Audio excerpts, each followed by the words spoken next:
section where we are going to continue with the review of Rich Dad Poor Dad by Robert Kiyosaki and Sharon L. Lecter. Is it Lecter? Okay. Anyways, she just supported Robert Kiyosaki in writing this book. So tonight we're going to be looking at chapter 2, lesson 1, which is titled "The Rich Don't Work for Money." Have you heard that statement before? That the rich don't work for money. The poor and the middle class actually do. So how is it that the rich don't work for money? If they don't work for money, so how do the rich make their money? All right, we're going to find out. So this story, this chapter 2, lesson 1 began with Robert Kiyosaki asking his dad how to get rich. And his dad was so surprised because his dad, his biological dad, is the one referred to as the poor dad in this book. So his dad was surprised. At some point, he wanted to dodge the question, but because the young man was very persistent at the time, he had no choice to answer him. And his dad was so surprised by the question, like he was shocked. Why did you ask? And he said that something happened in his school, that some guys, Jimmy, actually, a boy named Jimmy, he was a boy at the time, a boy named Jimmy wanted to go on like a beach vacation at the time, and he invited the rich kids in his class, but did not invite him, Robert Kiyosaki, and his best friend Mike, because they were like the two poor kids in the school at that time. So his dad was really, really shocked at that, to say, really, he did not invite you. Mind you, this was in 1956, and Robert Kiyosaki was just 9 years old at the time. So it hurt him badly that he and his friend Mike were the only ones not invited. Right? They were actually going to a beach house for the weekend. And Robert explained that actually they were like the only two poor kids in the school, and they happened to have been attending that school just by a stroke of luck, because the person who had drawn the plan for that school had included their own houses or their own part of the street. If they happened to be living on the opposite street, they wouldn't have had the opportunity to attend that school. So it was more like they were just by luck, by chance. They were included in the plan for the kids that will go to that school. And after that, that session of school, those who would move on to college would go to private schools, while he and other kids, like Mike, poor kids, will have to go to public schools. Anyway, so his dad told him, don't forget the question, Dad. What's the question again? Dad, can you tell me how to get rich? So his dad told him slowly, well, if you want to be rich, you have to learn to make money. So his next question was, how do I make money? And then he told him, use your head. His poor dad did not like questions about money. He used to avoid it. He got uncomfortable anytime he was asked questions about money, like, why are we not rich? How can I make money? How can I be rich? And things like that. Anyways, he said, use your head, and that is all I'm going to tell you. I don't know the answer, so don't embarrass me. That was the response of his dad to him. But this boy wouldn't give up. He kept on thinking, I want to be rich, because he felt very, very hurt that his friends did not invite him and Mike to the beach house for the weekend. More like they were discriminated against, they were ostracized, and that can be very, very painful. If you have ever been secluded before, you know, it's a very painful thing. Although he later said that that inspired him to really want to be rich, because he didn't want to continue that way. So he called Mike, his best friend, who was also excluded, and they just started thinking of how they could make money. So they decided to go into partnership, to go into production, and then they started knocking on their neighbors' doors, going from door to door, asking people to give them their toothpaste tube. Once toothpaste was finished, that they should give it to them, that they needed it. And so these neighbors would ask them, what do you need this toothpaste tube for? They would tell the neighbors, oh, we can't tell you. It's a business secret. So they gathered enough, even though they were putting all of these toothpaste tubes by Robert Kiyosaki's mother's washing machine, who was not cool with the idea and kept on threatening them that she was going to throw everything away. But he kept on begging and got like a week more extension. And on the day of production, they got into action. They put a coal on fire and melted these toothpaste tubes. And he said at that time, it's not like the toothpaste tubes that we have now that come in plastic. Then it came in steel. So they melted everything in a big pot on a coal of fire, and they will pour the liquid into like a milk carton. You know, they will pour the liquid. They wanted to form like a mold, like a plaster mold, something like that. But as they were doing that, Robert Kiyosaki's dad came home and he saw these two boys. He came home with his friend, actually, saw them. What are you guys doing? They said they were, you know, producing something. They were into partnership. They were trying to make their own money. And just when they had gone far into this production or manufacturing, as they would like to call it, Robert's dad told them that, have they ever heard of the word counterfeit? That what they were doing was illegal, right? And this was the point that the two boys became really, really sad. You know, all of their efforts, their zeal to make money, everything was dampened. But then his dad told them that they should not be discouraged, that he really applauded them for their efforts because they have shown great creativity and original thoughts. He encouraged them to keep going, that he was proud of them. Even though the two boys were disappointed and they were silent for like 12 minutes, they tried to pack up their mess and all of that. And then he told them that you are only poor if you give up. Because at some point, Robert Kiyosaki said, well, now I guess Jimmy and his friends are right. We are poor. And his dad told them, no, boys, you are not poor. You are only poor if you give up. The most important thing is that you did something. Most people can only talk and dream of getting rich. You've done something. I'm very proud of the two of you. I will say that again. Keep going. Don't quit. Did you get the lesson here? A lot of people dream of making money. A lot of people talk about getting rich, but they never do anything about it. Money is not going to fall on anybody's lap, right? You have to do what will make you rich. You have to engage in that, which will bring you money. And that is the fact. This was in 1956. And the principle still applies today in 2024. A lot of people want to be rich. They desire it. They wish they could be rich. But if wishes were horses, even beggars would ride. Nobody gets rich by just wishing. You have to put in the work, right? Let's carry on. So they now asked Robert's dad if he could teach them how to make money. But he said to them that he himself did not know how to make money and that they should not ask him because he didn't know how to make money. But they should talk to Mike's dad, who is now the rich dad in this book. They should talk to Mike's dad. But this was Mike standing right here, trying to make money with his friend. And then they were both shocked. Like Mike's dad, he's not rich either. How can he teach us about money?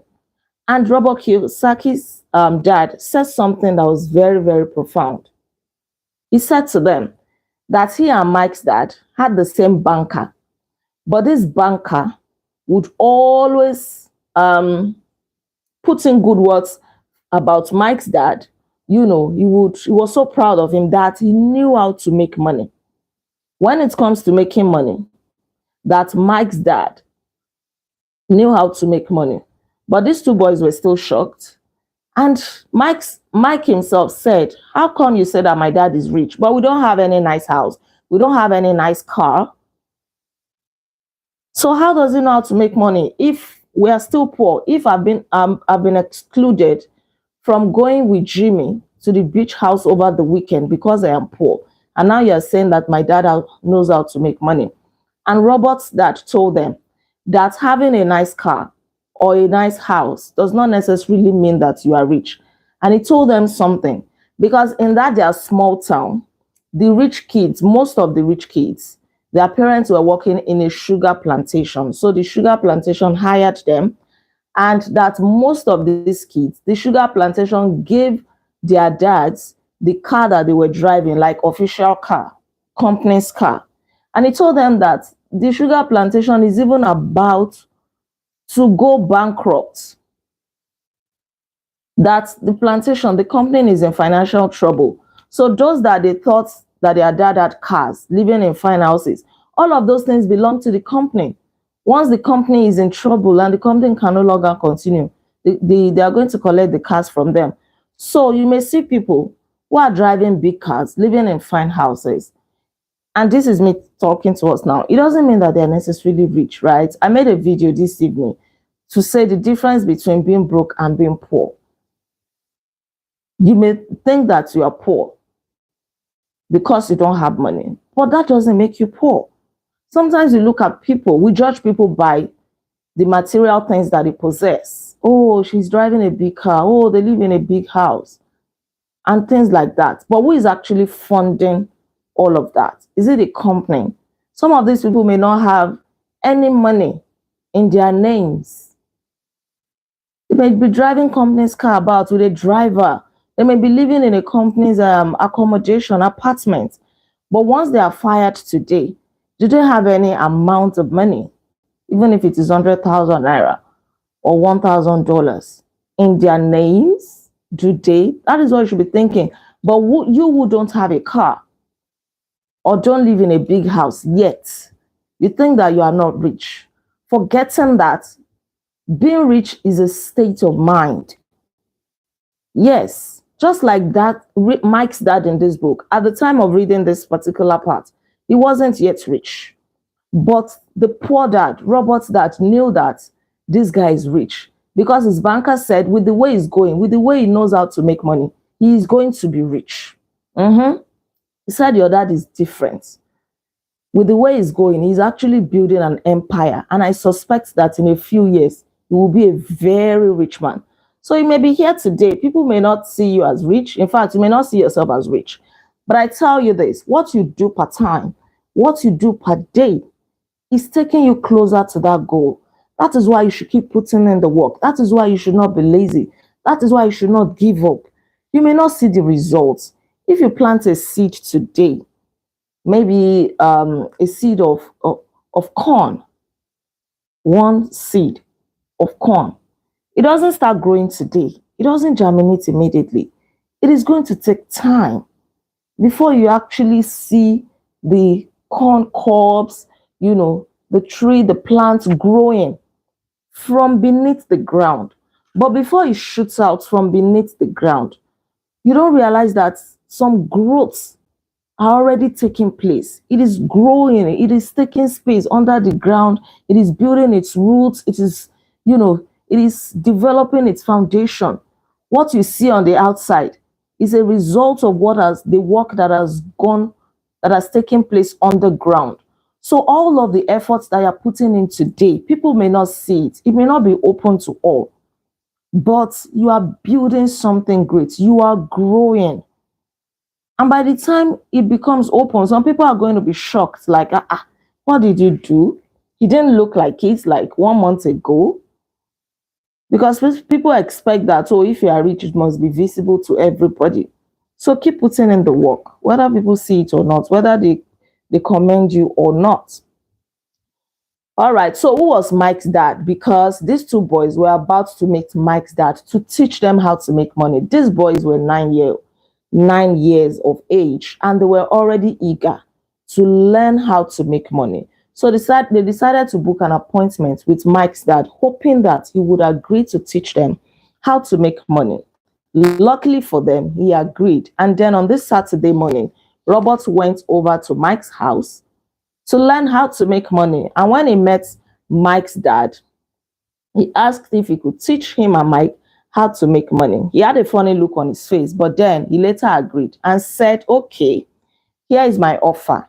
I'm going to teach you how to make money, but I won't do it the classroom way. I'm not going to keep talking to you and lecturing you just while you just sit down and listen. The only way I'm going to teach you is if you work for me, right? If you don't work for me, I am not going to teach you. Because if you work for me, I'll teach you faster. You will learn faster. Otherwise, if you do it the classroom way, where you just sit down and listen and keep absorbing, that classroom style can be sometimes docile. Can be sometimes docile.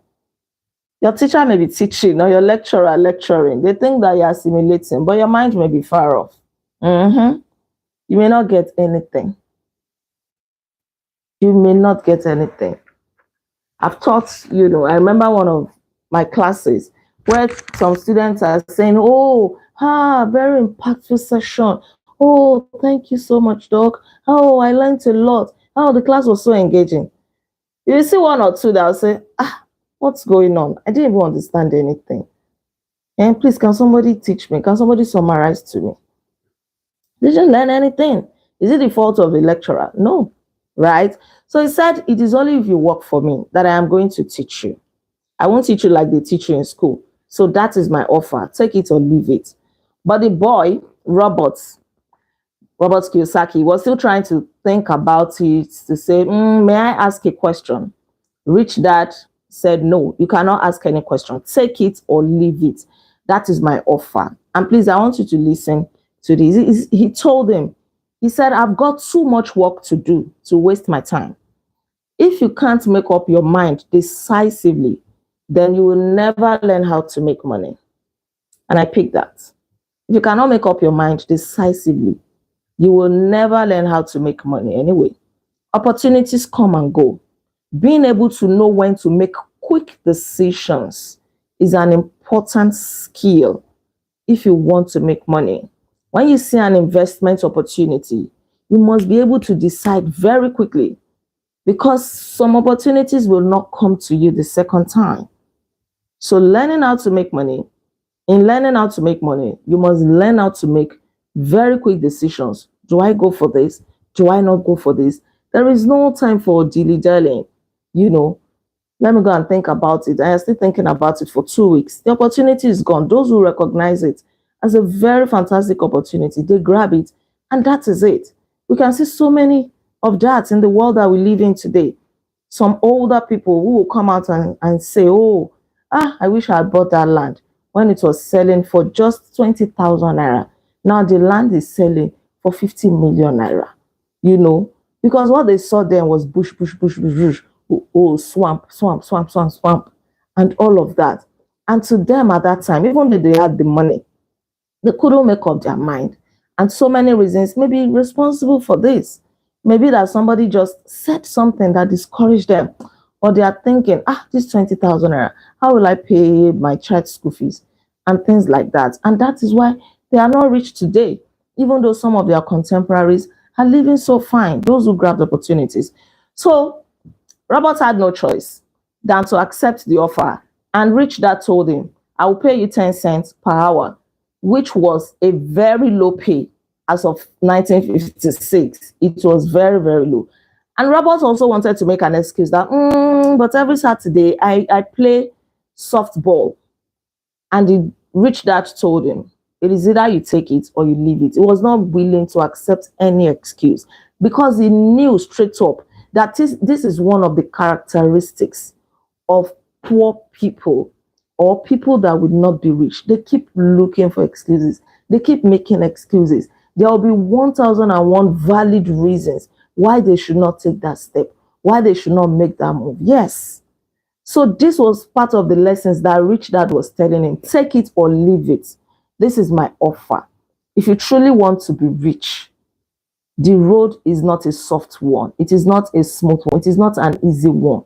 It comes with some tough decisions. If you want to keep playing your game every Saturday, you are free to go. But if you want to learn how to make money, you have to deny yourself of some things. You have to let go of that game.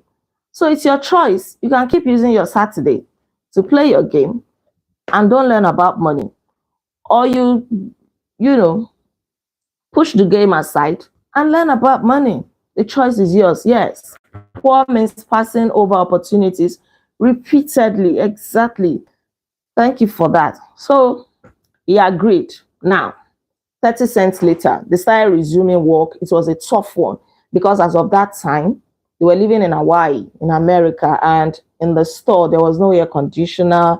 They had to walk, remove things from one shelf to another, arrange the shelf. So they would do that. It was hot, especially in summer, and he wasn't enjoying it. Imagine a 9-year-old boy going through that. And on top of that, he felt like he was being cheated. Like, who pays anybody 10 cents per hour?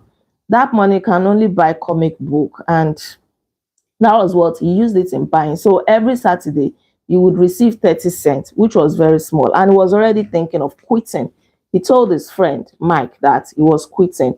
And when he got home, he told his dad, his poor dad, that, hey, I'm quitting. And his poor dad agreed with him that, yes, you should quit. How can he be paying you 10 cents per hour? That is child labor. He needs to be arrested. He needs to be locked up. He needs to be investigated. He should be paying you at least 25 cents per hour. That is what he should be paying you. So his poor dad was actually also encouraging him. Are you getting something from there? The mentality of the poor. Don't forget the title. The rich don't work for money. But the poor, his poor dad in this instance, believe that he should be working for money. If the money is not worth it, don't do the job. That is one of the mindsets of poor people. It is all about money. How much is in it for me? They don't want to learn. They don't think that, let me just calm down and learn. If I learn this thing, the lessons from here can help me to make so much more money later. I want you to have an open mind, right? So his poor dad was in support. Quit the damn job. It's not worth it. He's exploiting you. And the next day, truly, the next appointment with Rich Dad, Robert actually booked another appointment with Rich Dad, and he told him that he was quitting. In fact, he got the boldness, the courage to say that you are exploiting me. He was almost in tears. You are exploiting me. How can you put me through such a hard labor and pay me 10 cents? This is not our bargain. You're not keeping your own end of the bargain. You promised to teach me if I work for you. But since I started working for you, you never talked to me once. Is this how to teach somebody?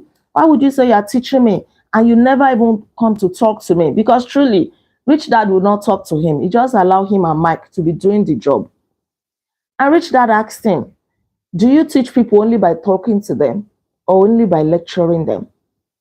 In less than a month, you sound like most of my employees, right? This is Rich Dad talking to him now. You sound like most of them.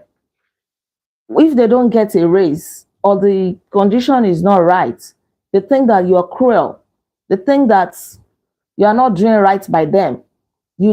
But this boy, Robert Kiyosaki, kept on ranting. You lied to me. I have worked for you. You've not kept your word. You haven't taught me anything. And so on and so on and so on. He kept on blabbing. And Rich Dad said to him, that's how they teach you in school. They talk to you. They lecture you. And he said, that is not how life teaches you. Life is the best teacher of all. But life does not talk to you. Instead, life pushes you around. It pushes you around, and each push is saying to you, wake up. There is something I want you to learn. Or have you ever heard life before? Maybe you recognize the voice of life to say, hey, do it that way. Don't go that way, and all of that. But you know which way to go, which way not to go, by calming down and learning the lessons of life. Life pushes you around. And if you learn life lessons, you will do well.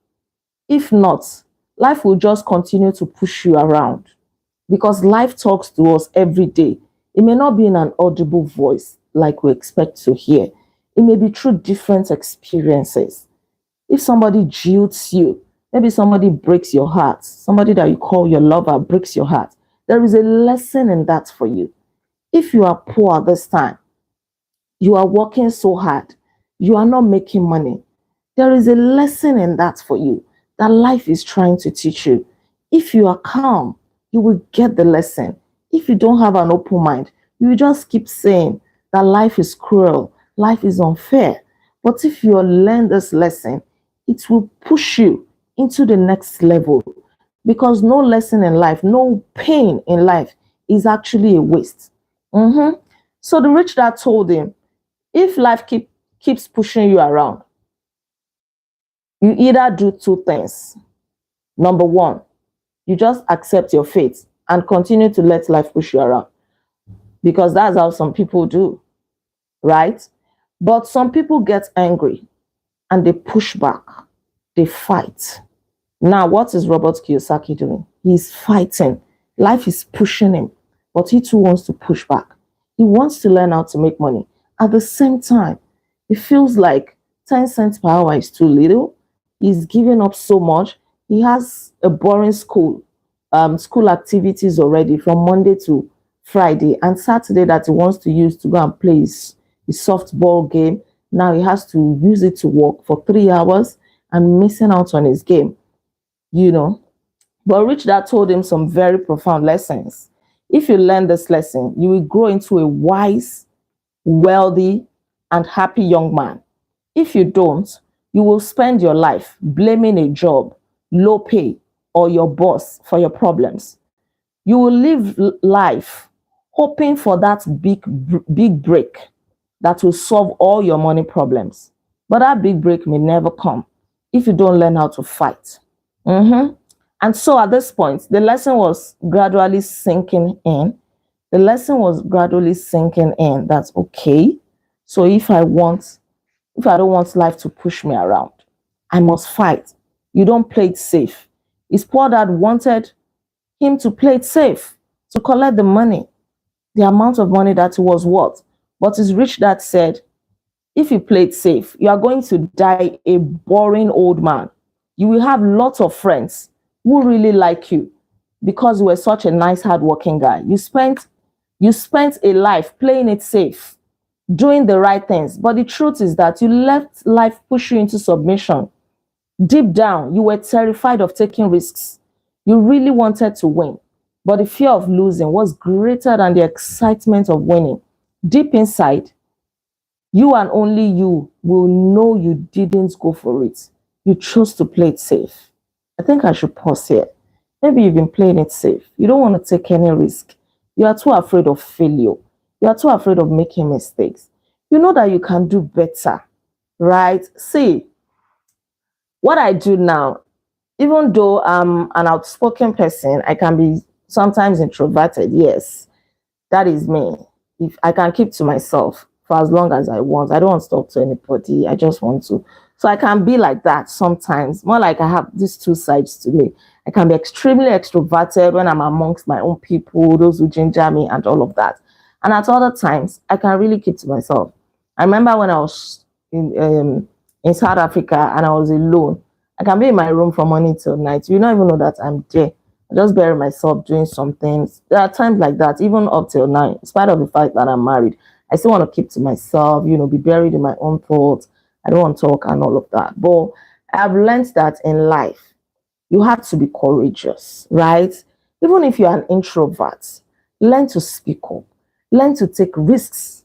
I attended a program recently, and in the course of that program, as we were winding up the program, there was a call for somebody to volunteer to become the president of the group. We're like in a group, to volunteer to be the president. And because of some of the lessons that I've been learning over time from the books that I've been reading, from my experiences in life and things like that, I know that life belongs to the bold, not necessarily the smart people, not necessarily those who have money, not necessarily those who are outspoken, but those who are bold.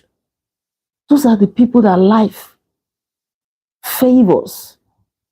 Those who can take a bold step.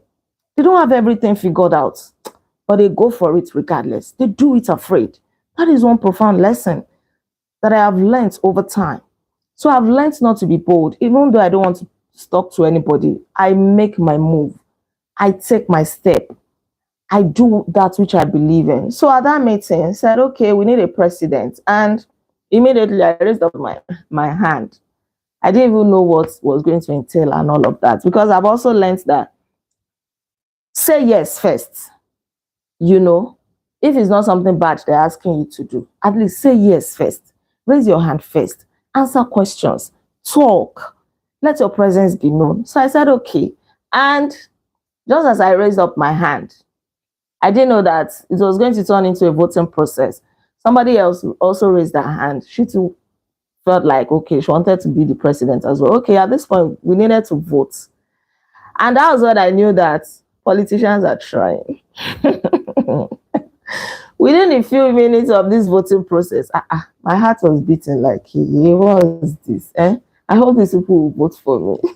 You know. I hope these people are going to vote for me, because the other lady too has been outspoken, and because of the program. In fact, she was even more outspoken than me. And because of the program, she was talking, she was asking questions. So I was like, this lady too is popular here. You know, politicians are trying that they will be contesting for election, and for like 3 months, 6 months, they're still running campaign. They don't know the outcome. But at the end of it, I matched the president. Like, I had 2 times, more votes than her. She's also a fantastic lady and all of that. So she gets to be the vice president while I am the president. And why am I even telling you this story? Just telling you that you have to be bold. You have to be outspoken. You don't let life push you around. You don't avoid risks. You don't only limit yourself to your comfort zone. Try to take that bold step. Like I said, you may not have clarity about everything. You want to start that business. You believe that it's the right business you should be doing, but you're so much afraid. Do it afraid. It will be a good thing that, maybe not a good thing. Thank you. It will be a good lesson that you tried it and it didn't work out. Now, for you to keep imagining the great opportunities that would have come out of it if you tried, right? So try it. This is me encouraging you now. Let's carry on. Don't play it safe in life. Take risks. If you are going to be rich or you are going to be poor, you won't know. You don't know whether you'll be rich if you don't take a risk. People that are rich today, it is because they took that risk. It is because they went into that business, even when they didn't know the outcome. So, Rich Dad actually told him that Robert Kiyosaki and his friend Mike were the first set of people who would ask him to teach them how to make money. He had had several employees over the years. None of them, not a single one of them, asked him, boss, can you teach us how to make money? You're a successful businessman. None of them. And that was why I'm sure he was very happy that these young boys at the age of 9, they're already thinking about to make money. Because most people, even adults, would keep blaming their bosses, would keep blaming the job, keep finding excuses. And if the job does not satisfy them, they start looking for the next available job that is going to pay them more money, even though that money is not enough to take care of their families and to meet their needs. And he told them, if you keep that attitude of not calming down to learn, you are going to learn nothing. Keep the attitude that I am the problem. And what choices do you have? You don't have any choice. Isn't that what most people do today? They blame the boss. Oh, he's a stingy man. Oh, he's the reason why I've not been promoted. He's the reason why I'm not rich. And that is the attitude they keep, that keep them poor. All right, because that's what the other people do. They accept the paycheck, knowing that their family will struggle financially. But that's all they do. They just want salary. They don't think outside the box. They don't want to take any risk. There are so many people today doing 9 to 5 who will be successful businessmen and women who can sell, who can market. So many CEOs working under somebody, earning peanuts because they're just afraid to make a move. This is not me saying that 9 to 5 is not good. No, not everybody's going to become a CEO. And I'm not saying go and resign your job because you want to become a business person. Sometimes you have to calm down and even learn how that job the owner of that your job is able to run a successful business, because it's not about just jumping at a business. You have to learn some principles that will keep you in business. Many people start businesses, but they can't sustain it. They have to pack it up, right? But if you don't start, you may not know. You have to develop yourself. As you are doing that, your 9 to 5 job, what other business can you be doing by the side? It was this same Robert Kiyosaki that told us how he was working for a company, and he was marketing, he was making sales and saving up, investing money to actually go into his own business. Because in life, you have to mind your business. You don't want to mind somebody else's business all your life, just limiting yourself to that 9 to 5 job. So let me read the last part of this page that we're going to read today, and then we continue tomorrow. He said to him, it was at that moment that Rich Dad shared the pivotal point of view that separated him from his employees and from my poor dad, and led him to eventually become one of the richest men in Hawaii. While my highly educated but poor dad struggled financially all his life, it was a singular point of view that made all the difference over a lifetime. Rich Dad said over and over, this point of view, which I call lesson 1. So it taught him a very pivotal lesson, one singular point of view, and he called that lesson 1. We're going to learn this point of view tomorrow, but let me give you a hint into the title in case you don't have this book. It reads, the poor and the middle class work for money. The rich have money, work for them. How do they do this? This is one of the lessons. There are actually 6 lessons that Rich Dad taught Robert Kiyosaki and his best friend, Mike. The first lesson is the rich don't work for money. The second lesson is why teach financial literacy. The third lesson is mind your own business. The fourth lesson is the history of taxes and the power of corporations. The fifth lesson is the rich invest money. And the sixth lesson is work to learn. Don't work for money. So tomorrow, by God's grace, we're going to learn the first lesson that separated Rich Dad from Poor Dad, and separated him also from so many poor people in the world. I'm sure you can't wait to learn that. I can't wait too. We'll learn that tomorrow, and we'll come to the end of this chapter 1, lesson 1. Thank you so much for tuning in. I really appreciate you. Thank you for your time. Thank you for all the comments. Don't forget to like this live stream in case you've not liked it already. Share all of your comments with me in the comment section below. Don't forget to subscribe to this channel if you are yet to subscribe. I remain Olaide Agbaje, also known as First Lady. And on this channel, I inspire you to live intentionally. I'll come your way again tomorrow. Until then, be intentional. Always take action. Yes, let's take action. Thank you so much for that, Jit said. Good night. Take care of yourselves. Bye.